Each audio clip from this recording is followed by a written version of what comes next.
চাওক আজি বিশেষকৈ আমাৰ কোকৰাঝাৰ লোকসভা সমষ্টিৰ ভিতৰত আমাৰ ইপিপিএলৰ যি কেণ্ডিডেট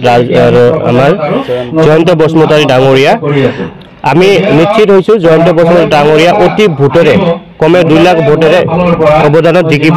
আৰু বিশেষকৈ আমাৰ কোকৰাঝাৰ লোকসভাত আমি আজি এসপ্তাহ হল আমাৰ যিমান সংখ্যালঘু ৰাজ্যৰ এটা মূল ইস্যু আছিলে কবৰস্থান ঈদগাহ আৰু মছজিদ কমিটিৰ মাটিৰ এলটমেণ্টৰ এটা প্ৰব্লেম আছিলে সেই ক্ষেত্ৰত আমাৰ প্ৰমোদ বড়ো ডাঙৰীয়া চৰকাৰৰ নেতৃত্বত আৰু ৰঞ্জিত বসুমতাৰী ডাঙৰীয়াৰ নেতৃত্বৰ ফলত যিখিনি কাম হৈছে সেইখিনি কাম আমি ৰাইজৰ ওচৰত আমি দাঙি ধৰিছোঁ আৰু লগতে আমি প্ৰমিছ কৰিছোঁ আৰু প্ৰমোদ বড়ো ডাঙৰীয়াই এটা আমাক কমিটমেণ্ট দিছে যে অতি শীঘ্ৰে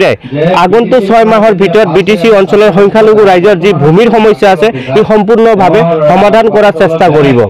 এতিয়া কথা হল আপোনালোকে নিশ্চয় দেখিছে এই ইলেকশ্যনৰ আগ মুহূৰ্তত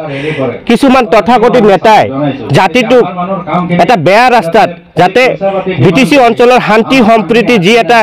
সুন্দৰ পৰিৱেশ গঢ়ি উঠিছে এই পৰিৱেশটো ভাঙাৰ কাৰণে আৰু সমূহ মুস্তা হিচাপে নহয় এতিয়া ৰাজনৈতিক প্ৰপগেণ্ডা হিচাপে ভাষণ দিবৰ কাৰণে ষ্টাৰ্ট কৰিছে। আমি সকীয়াই দিছোঁ আৰু এটা কথা আমি চেলেঞ্জ কৰিছোঁ আজিৰ দিনত সংখ্যালঘু ৰাইজ সম্পূৰ্ণভাৱে গোটেই বিটিচিত প্ৰমোদ বড়ো ডাঙৰীয়াৰ লগত আছে। আপুনি চাওক আমি ইয়াত মিটিং কৰি আছোঁ কমেও এই বাঘুংৰি সমষ্টিৰ 99% যিমান আমাৰ মছজিদ কবৰস্থান ঈদগাহ কমিটিৰ মানুহ সকলোৱে উপস্থিত হৈছে সকলোৱে নিজৰ সমস্যা সমাধানৰ আশা ৰাখিছে সমাধান কৰিছোঁ আৰু আগন্তুক 6 মাহৰ ভিতৰত আমি সমস্যা সমাধান কৰি যাম বুলি আমি প্ৰতিজ্ঞাবদ্ধ।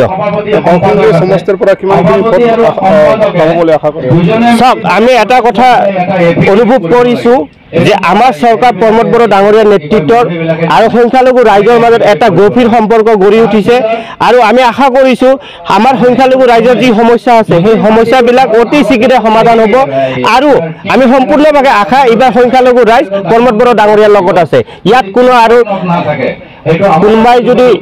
আমাৰ এই সম্পৰ্কৰ মাজত যদি বিভাজনী লগাব বিচাৰিছে আপোনালোকে নিশ্চয় অতি শীঘ্ৰে তাৰ চৰিত্ৰ কেনেকুৱা আপোনালোকে গম পাব।